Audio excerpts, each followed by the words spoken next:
Good afternoon, everyone. A very warm welcome to today's session, brought to you by Conservation for Leadership in Africa and Rescue in Africa in collaboration with IPRC Musanze College. I want to give a shout out to Musanze students and faculty. My name is Diane Mumarungu. I'll be your host for today, and it is my absolute pleasure to be your host, and whoever who's joining us across from Rwanda, Africa, even beyond worldwide. Thank you for joining us. And before we move into today's talk, I want to welcome everyone to use the chat box to let us know where you're joining us from, institution you're working from, or an organization you're working with, and what you do. We would love to have to know where you're joining us from. We love diversity in our community. As we dive into today's conversation, which has a theme of technological innovation in conservation agriculture, here are the key learning outcomes that we will go under. And the first one, which is there are no waste in agriculture or nature. Everything has a role and can be part of the cycle when the system or when it is designed in the right way. And the second is nature has the solution to any nature problem. And the third is going to be we can regenerate any soil, fill the world, and sequester carbon through natural solution. So I would welcome everyone to get ready for an exciting session that we're going to have this afternoon that blends both science, innovation, and practice, all that are aiming at restoring land, empowering communities, and protecting our planet. Now, it is my absolute honor to welcome or to introduce to you our guest speaker today, who is truly embodies the intersection of technology, sustainability, and conservation agriculture. His name is Felix Kimani Kariuki. Felix is a passionate electronic engineering technologist with deep experience in agroecology, digital agriculture, and sustainability. His academic and professional background includes a bachelor's degree in electronic engineering and technology, a diploma in management of information system, and he holds multiple certificates in ESG, sustainability, strategic innovation, and Six Sigma. What makes Felix more standing out is not just his technological knowledge, but his commitment to environmental conservation, youth empowerment, and applying circular agriculture as a solution to both local and global climate challenges. We are very thrilled to have him at Rescue in Africa today to explore the technological innovation how technological innovation can accelerate the transition to regenerative agriculture and ecological resilience. So without further ado, allow me to welcome him. Felix, the floor is yours. We are honored to have you in the room. So as I was mentioning, my name is Engineer Felix Kariuki, as well laid out by Diane. I'm an engineer by profession. I lived in the US for about 17 years. And it was quite an experience living in the US because I saw so many methods of agriculture, so many frameworks of agriculture that were non-existent when I came back to Kenya, or rather when I visited Kenya. And one of them had to do with data. We lack data platforms in our country, rather in our continent, to be honest. So during my time in the US, we formed an organization called Global Open Data for Agriculture and Nutrition. The main agenda, or rather the main purpose of that, was to be able to build the capacity of the youth from the university level to community in such a way that they're able to collect data, coalesce data, and help in the creation of what we call metadata. Metadata is an aspect that is lacking. We are still in the evolving phases, the infancy stages of it. So when we formed this organization, which was in New York, immediately after the formation of the SDGs, after transition from MDGs, that is Sustainable Development Goals, we did a conference in Nairobi, which ended up with something called the Nairobi Declaration.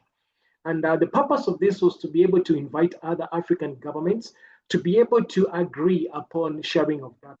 And not only so, but also to see the need for the creation of data platforms in such a way that it advises the agriculture And the reason this was necessary was because agriculture, yes, has been practiced for years. But there's a problem in that we've seen less production over the years. And also, we've seen a lot of funding going into research.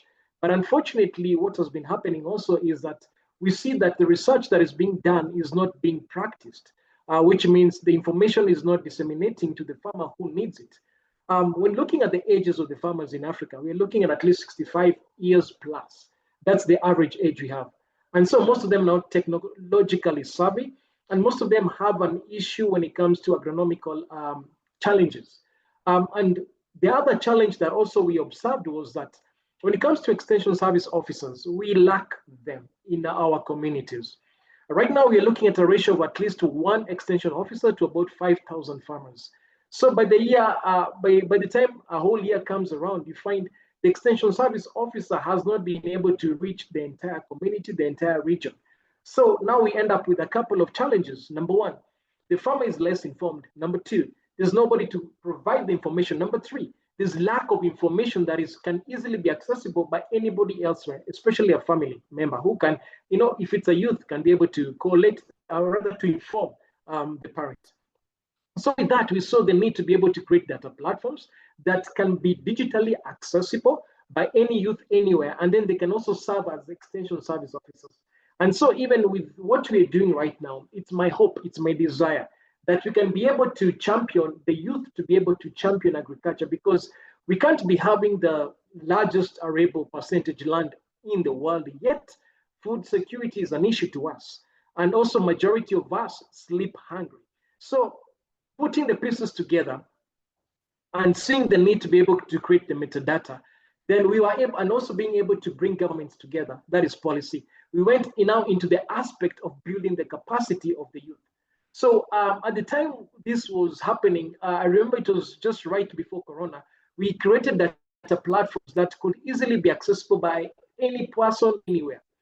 YouTube itself right now, we know YouTube is one of the strongest, one of the biggest university whereby you can be able to learn something and also be able to apply it practically. And the same thing with Share Screen Africa. It's a platform that I know has been created, and I believe it's been created to be able to empower anybody anywhere. So it's more like decentralizing knowledge and information. And that is exactly what is needed in our continent. So having formed the organization, then I transitioned to coming back to Africa, to Kenya. So with that, there was the issue of building the policy, buy-in. With that, there was the issue of empowering university, working with university, and also identifying where the gaps are, especially in the communities. So we identified piloting, especially from Kenya, because Kenya became the pilot country. And the reason it became the pilot country is because during the formation of the Global Open Data for Agriculture and Nutrition, which was funded by USDA, also Netherlands funded it, and a couple of other governments, and Kenya was the only African country that was present, we saw it was more of an ideal scenario for us to be able to pilot the same, showcase the success of it. So with that came also an aspect of the form of technology that was available in communities. At the time, we only had analog phones, and then slowly smartphones came into play. So we created platforms that information could be accessed through SMS, could be accessed through USD. And then as the smartphones came into play, now there was a need to be able to also tap into the satellite technology. And with the satellite technology, we were creating what we call data cubes. And data cubes were for each and every single community. We could observe what is the soil profiling for that community.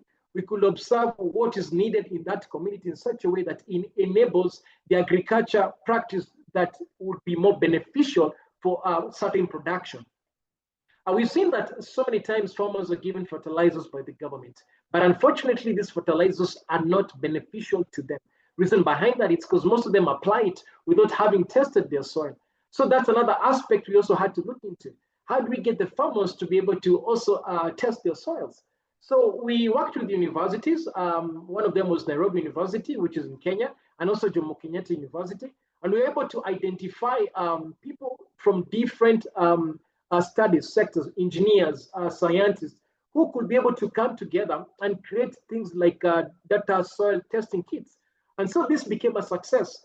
And so having made that a success, now a challenge was to be able to now get to the communities, build the capacity of the members in the communities, And so with every university student, what you are doing with them is taking them, or rather asking them and requesting them to be able to go back into their communities and help us in being able to collect the metadata, such as soil profiling, geological aspects, and also to be able to create what we call the Gordon data cubes. Now, the Gordon data cubes was inclusive of what we call satellite technology.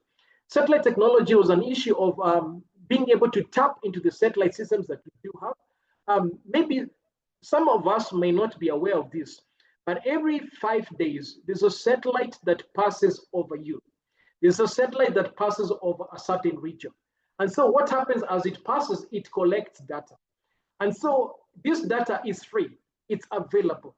But the unfortunate story is that most of us don't know how to tap into it. And so with that, we had to also now build the capacity of the youth to be able to work with satellite data.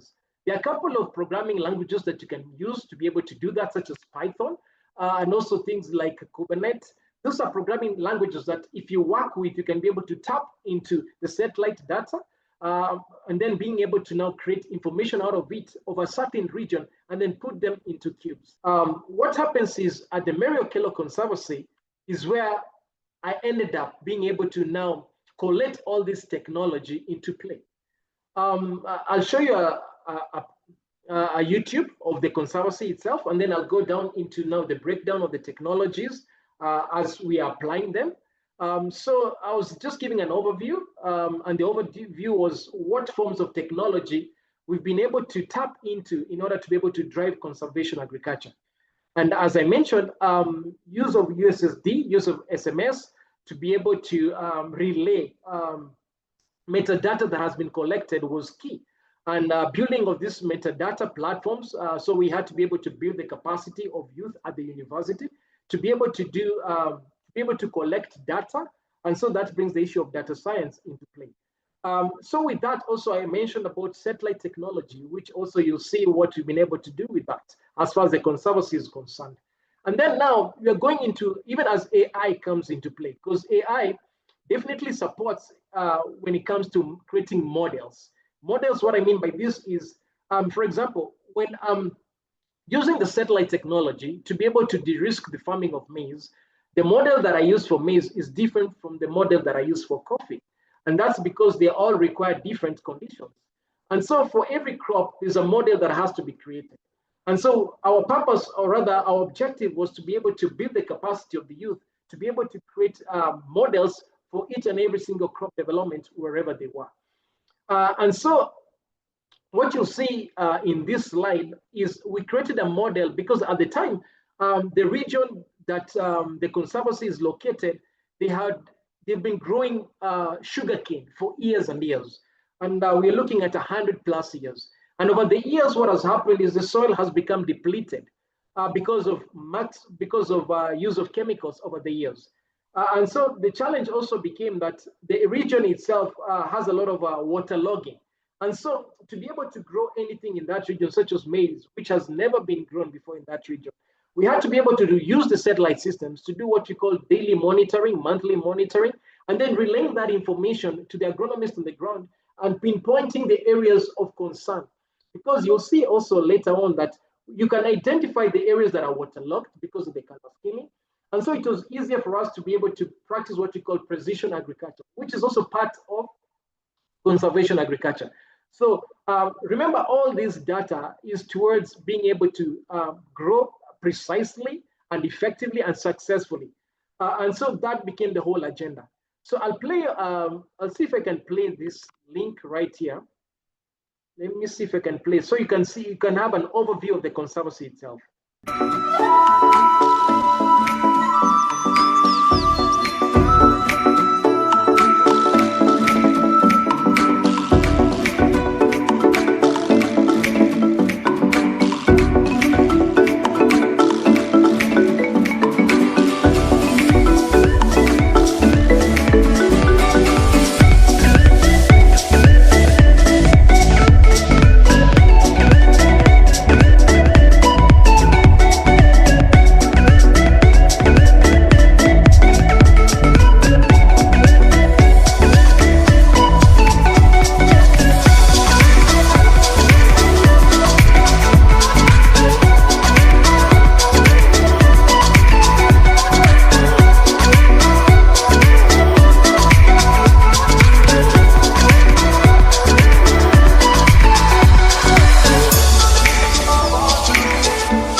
want to bring you back, you saw that there was a region that was all nothing but green, nothing but trees.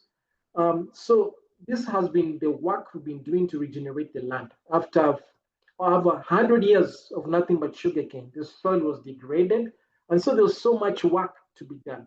So what you're looking at is it never used to be that way. All that green, all the trees you're looking at, we're also working on bringing back the diversity of the environment. Over the years, what has happened is there's been a lot of degradation of the land, and so there's lost biodiversity. So which means some animals started disappearing, such as the ostriches. We never used to have, there used to be a lot of ostriches, but as years went by, none started existing. Right now, we're still in the process of bringing something called the Sitatunga antelope, which is also extinct from the area, but it does live elsewhere. So it's an issue of bringing back the biodiversity that you're working on at the Conservancy. But for this to be possible, we have to apply technology. And the technology that we started by using was basically soil testing. The land was degraded, which means now, what ways were there for us to be able to regenerate the soil? Because there needs to be microbial activity in the soil to be able to bring any form of growth. The soil needs something called humus, and humus is what was lacking in the soil. And so with that, we started doing something called aquaponics. What you're looking right now on the screen is what the report we used to do every single month, every single week, using satellite systems. On the right side at the bottom, you can see there are two squares. So the mapping where you see square boxes at the top, what you're having there is that particular location we had chosen to be able to try and grow some maize. And so at the bottom of it, you see there's a different color schemes. And so what you're looking at is right here, you're looking at the biomass, and also you're looking at the waterlogging aspects. The red marks are the areas that are waterlogged. The green marks are the areas that the maize is growing successfully. And so with such a mapping from the satellite system, it's able to say, we are able to send an agronomist, a person on the ground, and tell them, go and check this region and this region, and then let's see what we can do to be able to take care of the waterlogging that is happening over there. So there was building of drainages that happened. There's also an issue of being able to aerate the soil by using molasses, and molasses come from sugarcane. And the whole objective of today is to showcase also how we can reuse to be able to regenerate the land. So molasses was an aspect, was a material that we used a lot to be able to aerate the soil and also to allow better tilling of the land, or rather, can I say, penetration of the land, because what had happened over the years had caused that. So, so those are three technologies you've seen so far that you've been working on. So what you're looking at right now is the overview. Next to us is the escarpment, the mountain you saw. So from the top, you can easily see the layout of the land, and you can easily see how much or how hard precision agriculture is being practiced in the area. Now, the picture you're looking at right now, it's us looking at the soil, us smelling the soil, us trying to get a sense of how the soil is, because you can easily smell the soil to tell if it has enough oxygen. And if the soil does not have enough oxygen, then it cannot support any life. Then that's when now you have to bring in the intervention of things like fish waste, which we'll talk about later on, and that's what hydroponics is all about. And then also an aspect that you're working on is the reuse and the repurposing of coal. Because if you mix coal with enzymes from termites, what happens? It creates humic acid, and it brings back humic content in the soil up to about 5%. Right now, much of the land that I've tested, especially around Africa, I find that the content of the soil is about 0.01% of humic acid, which means you can literally grow nothing. And what you're growing is less of value than what it can be. So much of it, you're looking at 30% of the best of its quality that can be on the land. So smelling the soil is something that you can do.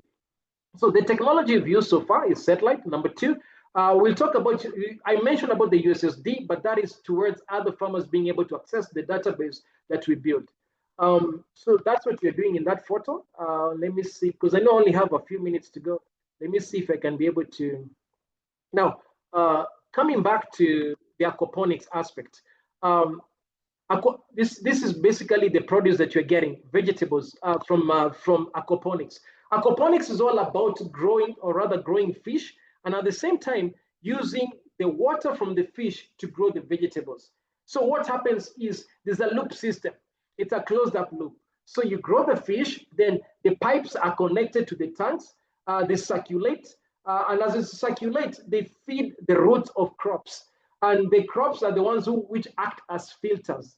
And so they absorb as much phosphorus as possible, which right now there's a deficiency of it, and it's infinite, which means it's limited. And that's why you have farmers putting too much fertilizer on the land, because phosphorus is something that plants do need a lot. But unfortunately, they take very little of it by themselves. So there needs to be something to be able to, can I say, activate that to maximize the absorption aspect of it. Now, fish waste has a lot of phosphorus. So in the growing aspect, which is soilless, the roots filter, the plants filter the water comes back to the tank, and that way you're able to grow as much vegetables as possible using fish waste. Now, much or rather many of the ponds that are being built that I've visited in Africa, usually they dispose the water from the fish waste from the ponds instead of reusing the water to grow crops. So right now I'm working with a few governments to be able to structure it up in such a way that they do maximize on the waste from the fish by creating drainages that do extend to farms that grow crops. So that's what I'm working on at the moment. So this is just an overview of now. I mentioned something about coal and what you're working on at the farm. This is coal right here. I was at COP28 and I was a speaker at COP28. And at COP28, my argument was a result of a research that we did, whereby we took the lowest form of coal, which is called leonardite. And when you mix it with the enzymes from the termites, what happens is it creates humic acid. And this humic acid, when you put it to the soil, it degenerates the soil. I mean, it regenerates the soil, which means you can be able to make Kalahari Desert fertile. You can be able to, any arid land, make it productive. And so this was my argument at COP28, and it was a signatory towards acceptance and the declaration of agriculture as agriculture as one of the declarations that were signed on at COP28. Now at COP30, it's going to be a showcase of the success of that. So remember coal, most people don't know this, but coal is biomass. It's biomass that has accumulated over the years. And so the argument at COP28 was people to stop using fossil fuels.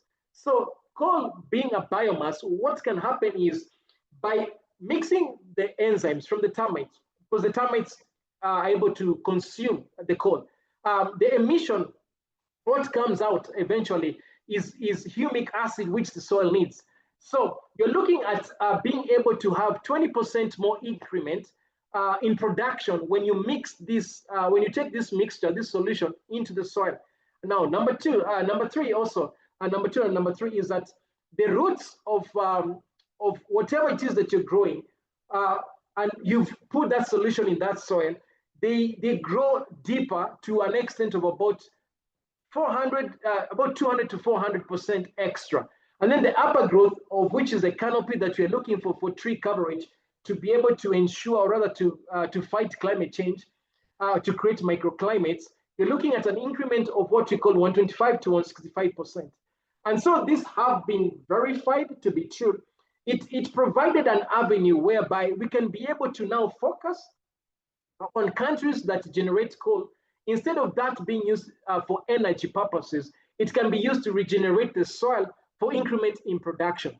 I don't know how much time I have, but these are some of the benefits of that, which increases soil moisture, holding capacity, which means the challenges that we have, especially with forest fires, it stops that, it eliminates that. It improves the soil of locations such as I mentioned, whereby it's compacted, so tilting is a challenge. So it improves that, and also in terms of cation exchange, chelation of plant nutrients. What this means is it gets rid of toxic metals in the soil. Too much use of fertilizer is what has caused this. We have too much toxicity in the soil, and this solution, including the solution of fish waste, they are able to bring back the humic acid. And then number two, This solution is able to collate all the toxic chemicals and remove them from fertilizers and also remove them from the soil, and they maximize on the nutrients the plant is getting from the land.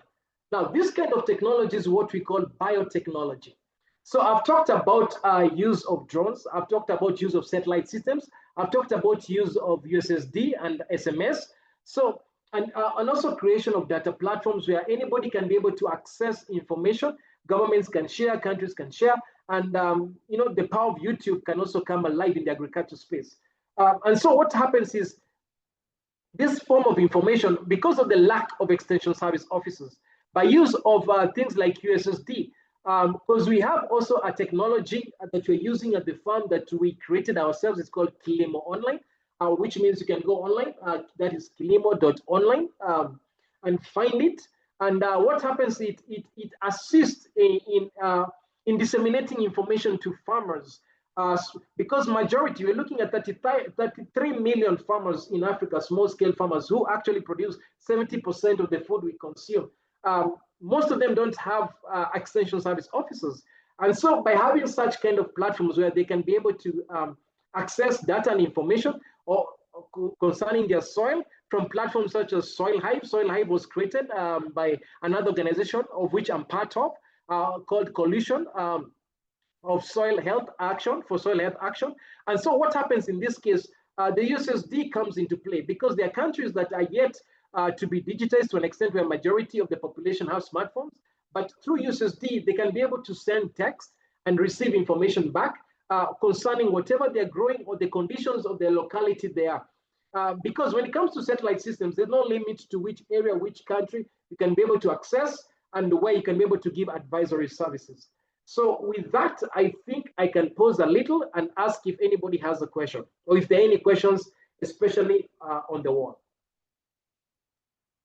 Yes, thank you so much, Felix. I really want to take this moment and appreciate your taking your time to share with us your experience and your expertise you have in agriculture sustainability and technology. And it was really exciting to hear how technological innovation, when aligned with ecological principles, and how it can transform the agriculture we have today, how we can move even into modern agriculture, adapting tech into agriculture system.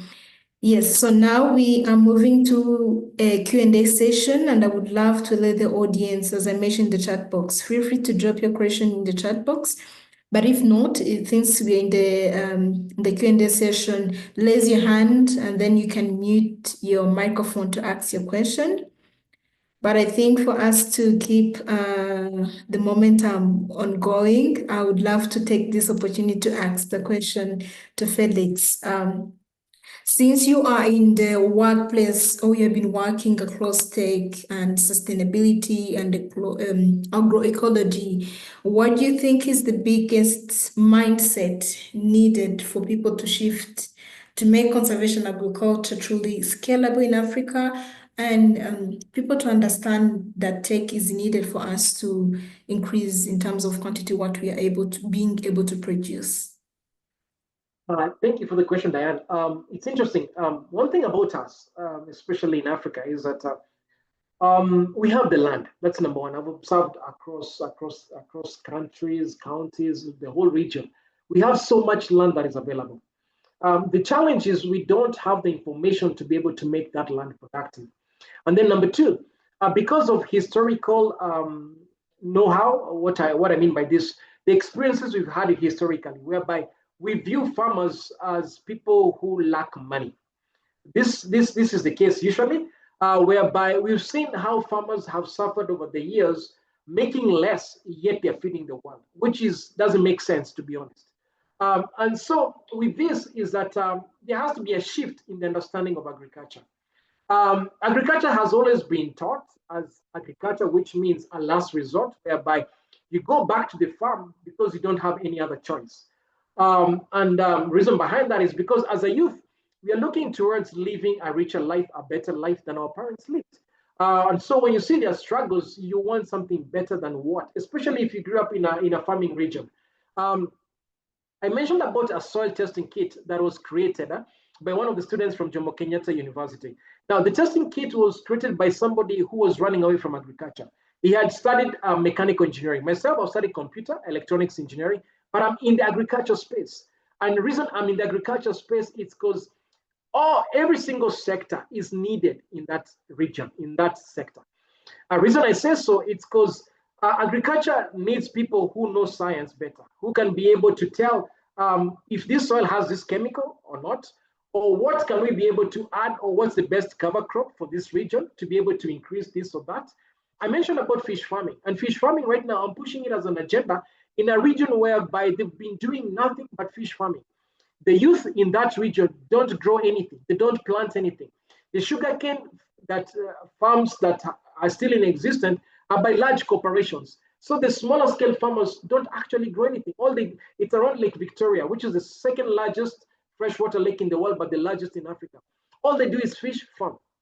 So what happens is, I observe that they always got rid, or they still do, some still do, they get rid of the fish waste instead of taking that fish waste and putting it back into the soil. And it provides the soil with the phosphorus it needs. It provides the soil with the ability to be able to sequester more carbon, also to be able to tilt the land. It becomes possible, and also becomes food for the microbes. So the microbes are able to multiply. What you need to do is to be able to feed the microbes, to create an environment for the microbes to exist. A spoon of soil has more population in terms of microbes than the whole world itself, just a spoon of soil, which means a healthy soil should be able to grow anything that you want to. So by putting such kind of waste back into the soil, which is what I call recirculating agriculture systems, or maybe taking the solutions that are coming from coal, which is a biomass, being mixed with the termite enzymes, which is still natural, back into the soil, and then it creates more humic acid, then we need people like scientists. We need people who studied biology. We need, every single sector is needed. The person who created the toolkit that we've basically been working with in some of the conservancies and farms was a student who was doing mechanical engineering. My implication in this is that agriculture collates every other industry. It relates to each and every other single sector, the business side, and also the science side, the engineering side. And the sad story is that over the years, it has never been seen as an agribusiness. That's why even up to now, majority of the people who do farming, the small scale farmers, most of them do that for the purpose of consuming themselves and not selling to a certain market. And remember, those who are studying business are the ones to tell us what are needed where, which commodities are needed for trading. So every single sector has a reason to be in the agriculture space. So there's no running away from it. Everybody has to eat, animals have to eat, and there's a big market out there. We also have the issue of the waste from the market. The waste from the market can be used to grow something called black soldier fly. Black soldier fly is one of the most nutritious components for animal feeds, and also it's one of the best alternatives to fertilizer. So I've talked about things we can do to amend the soil, and I think that's the third one. I don't know if I answered your question. You did. Thank you so much. And I think you gave a detailed answer to my question, and you brought so many projects that I've been hearing around in Rwanda as well. We have Black Soldier, we have so many younger innovators and entrepreneurs who have started business-oriented projects around black soldier flies, but also aquaponic system. It's something that is booming today, and I think people from here can get to learn from that. And there's so many videos you can find on YouTube to learn more about that. So I don't know if we have any more person who would love to ask the question. Please feel free to raise your hand, and you can mute your microphone. And also maybe I can recommend, there's an organization called ICOW, that is I, and then COW. It's been building the capacity of the youth, village to village, village to village, to be able to do the micro studies for the soil. Because what they're trying to push as an agenda is anybody can be taught anything anywhere. So they're creating small centers they call hubs in villages and communities, whereby they can engage the community members who are youth to be able to do this for, as I mentioned, majority of the farmers are 65 plus. So they need the youth to be part of their system as far as farming is concerned. So with that, they are working on building the capacity in the science sector. So it's worth looking into that organization. Now, there's a clip that maybe you can also play. Maybe it can give a good, better overview of also aquaponics. Maybe I can share that or I can send it to you. Yes, you can share it in the chat box. That'll be okay, Felix. Yeah, let me share it with you because this is my colleague from the US, and what I'm sharing with you is something we are practicing across the world, and across the world there's so much need, all the way from Russia, from US to Africa to Asia. Right now, Singapore is producing 60% of its vegetables through aquaponics, and they're using 90% less water. So you see, there's water conservation, there's land conservation, and also you're running away from the chemicals in the fertilizer. So it's a way of enabling agriculture, that is conservation agriculture, but it's all nature based. So agriculture, we need as many youth as possible in the agriculture space. And the thing is, you have nothing to lose by applying your knowledge in that sector. But if anything, you have a lot. So what I encourage is try and observe what are the gaps that do exist in your communities. And then with that, be able to, because I can also leave my email address here, or they um, can also leave my phone number. Then we can be able to explore how we can be able to support your efforts as a youth in your own community in such a way that it becomes more practical and it becomes more beneficial to you and to the community. Felix, I would like to ask about, you talked about aquaponics, and I would love to know, do you have any experience on projects around aeroponics farming in Kenya? So far, my focus has been on hydroponics and it has been on aquaponics. I'm yet Yep. to put my legs into aeroponics. But I do have team members who are focusing on that area, that sector. And the reason as to why I jumped into aquaponics is because we have a large population, and the government itself was also at the same time focusing on building fish ponds. And so mine was to be able to understand where have the successes been and where have the failures been. Because one thing I always say is when something doesn't work, what do you learn from it? Somebody said, if something fails, make sure it fails forward, which means what? It's progressive learning. And that's the only way you can be able to make a difference. And so that's the reason as to why hydroponics and also aquaponics became a focus, because there's so much also pollution in the waters. Like Lake Victoria right now has a lot of hyacinth. And we have a lot of that happening also in the coastal region. And the reason behind that is because there's too much phosphorus in the waters. So it creates an environment whereby now algae blooms, and then what happens is there's less oxygen in the waters. So what about if you can be able now to repurpose all this waste to go back into growing aquaponics, as you saw, maybe in a greenhouse, but also rechannel the same through waterways, water channels that are built in such a way they go back to regenerating the soil in the land. So I may not tell you much about aeroponics, but I know it's there. Even in Kenya, it's something that is being practiced, but limited. What has been the major focus is hydroponics and also aquaponics itself. So I may not speak much on that one. Yes, I was going to ask you, in the room we have some of the students from IPRC Musanze who are studying crop production under the Department of Crop Production. And I wanted to share with them, how do you think, like young generation, the young student who are still even at the level of university, how do you think they can contribute to conservation agriculture, but also to adopt tech into the field of agriculture, considering that some of them still have limited access to resources? But what do you think? What are the tips you would give them that could start with at their level, moving forward into the world of tech and agriculture? Okay, perfect. So in this case, I don't know what tools they might be having, or maybe technological challenges they might be having. But as you mentioned, YouTube has a lot of information where people can learn a lot. As you mentioned, that's number one. Number two, I co-founded a task force under what we call Environmental Sustainability Rotary Action Group, which oversees all the Rotaries in Africa in terms of driving the issue of climate action and also environmental conservation and also rewilding. And so what can happen is if they shoot me an email, I'll be able to work with them and see where they are. But the point is, you can always grow something somewhere. You can always recycle something somewhere. We're talking about plastic recycling. There are various ways you can be able to create a garden using by recycling plastic, or even recycling tires, recycling containers. I saw there was a lady who was recycling drawers, drawers, furniture drawers, and she was Mm. growing things in them.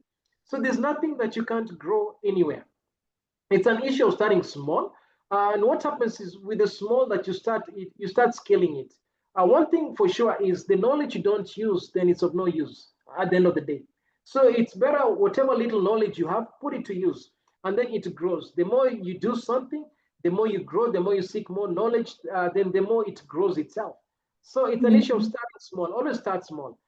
So look for a drawer, look for a tire somewhere that is disposed, look for plastic somewhere, grow something small, because it all starts from there. The joy of learning is by putting your hands in it. The more you put your hands in it, the more you fall in love with it, then the better you become. So excellence comes in as a result of that. So theoretical is not the way to go. It's good to learn in theory, but it's good to apply what you learn. Unless you apply what you learn, it's of no use whatsoever. And the best way you become a master in something is once you start doing it, also start teaching somebody else to do it. Look for who you can teach. Um, by me also speaking to you, it's a growing process for me too. Because the more I share and the more I find more challenges on the ground, then the more I'm able to customize my knowledge in such a way I'm able to reach and have an impact with a certain student somewhere. So there's another organization called Africa's Talking. Africa's Talking is the name Africa and then talking.com. They have what they call hackathons, agriculture hackathons. Agriculture hackathons, or even, Planet for All. Also, Planet for All, they have virtual agriculture hackathons. So, what you can do is you can sign up for those virtual hackathons, and then you become part of a bigger team that's creating a certain solution. And most of them are usually funded by Africa Union, and also they're funded by European Union Commission. So these are avenues you can be able to explore just to be able to kind of learn from others. They say man sharpens man. The other one is it? Let me see. I'll send it to you. I'm not so sure if it's planned. I'll send it for you. Planet for All. I think it is, but I'll send it to you. I'll send it to you. So every single year they have about 3 hackathons that are nothing but agriculture focused, and they're virtually done. So with that, I think they'll learn a lot. Yes, thank you so much again, Felix. So we are towards the end of our session today. And I want to take this time again to thank you really from the bottom of, on behalf of Rescue in Africa and LCA. We want to thank you, Felix, for taking your time to give us this talk. And I want to thank everyone who has joined us. And I'm hoping there's no one who is going back with a question. And Felix has shared his email and telephone number in the chat box in case you want to reach out later on for more conversation. Feel free to do so. So before I give a close, I would like to mention that the next session we are going to have is going to be on the effects of climate change on conservation agriculture, and it's going to happen on 7th of May. I would love to invite everyone who has joined us today to please join us again, this time on 7th of May. So therefore, Felix, I would love to give you a floor probably to give us a concluding remarks, something probably you wanted to mention that you did not touch base during the session before we close. Okay, thank you so much, Diane. It's been a joy. It's been an honor speaking and engaging with each and every single person on the platform, and also those who get some time to review later on. Agriculture affects everybody. We all have to eat. And food security has been one of those aspects of those goals that keep moving, shifting. And right now it's shifting because of climate change. And what I've mentioned basically in the conversation is ways to be able to mitigate the negative effects of climate change by regenerating the soil, regenerating the land. And this is by practicing what we call recirculating agriculture systems. Because at the end of the day, what they're doing is climate change has ended up in degrading our soil. And with that also has come the aspect of less production.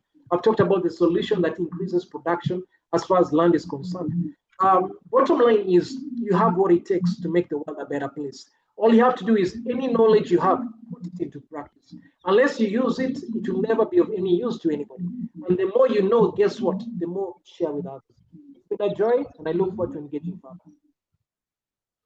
Thank you so much, Felix, for the beautiful closing remarks.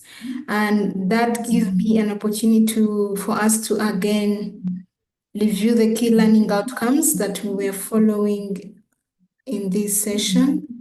So bear with me as I share the screen again. So from the examples that Felix gave us, you have realized that we have touched on each of these key learning outcomes, either on how no waste in agriculture or nature, the way we can rebuild or we can work along circular agriculture. It's also possible using what you call waste, but rather turn it into material or a resource or even a nutrient for agriculture, for soil, to have a healthy soil and be able to have food on the plate. So I would love to thank everyone who joined us today. Thank you so much again, Felix. We hope to see you again once we reach out to invite you to again give us a wonderful talk again. Thank you so much for your time. Let's call it a day. Thank you so much, everyone.